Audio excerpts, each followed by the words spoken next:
Dr. Clark works for ATGC, and they have connections to DARPA. Cypher couldn't function without the communications network DARPA's built. Meaning, Cypher has to be a part of the Pentagon. Or at least, the two are joined at the hip. DARPA is a driving force behind human cloning. It's a pretty high priority project for them. And this Dr. Clark, some say he's a pivotal player in Cypher. But that's not all.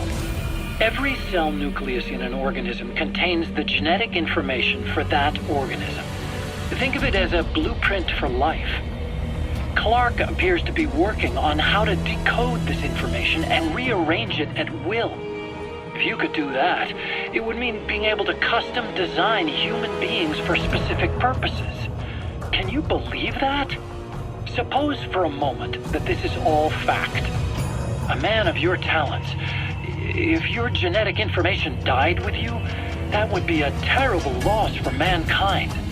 But what if mankind could preserve you for future generations by cloning you? All right, enough. I get the idea.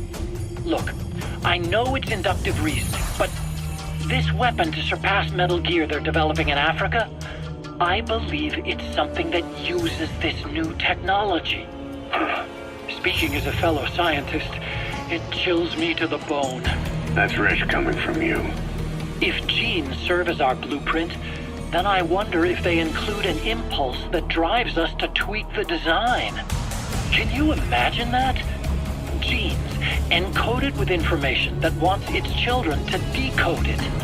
Is life itself putting the direction of our next evolution in the hands of scientists? I guess it would take some real arrogance to believe that.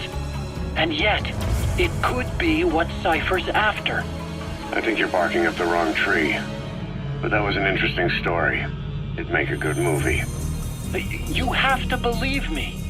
Where'd you hear all this anyway? Where? I just overheard it in bits and pieces while I was forced to do that research for them. Right. Wait a minute. Look, I want to help you.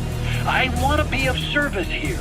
I'm risking my life with this. Is that so? Maybe it's time we brought someone else into the conversation. No, not him. Not Ocelot. You can't do this.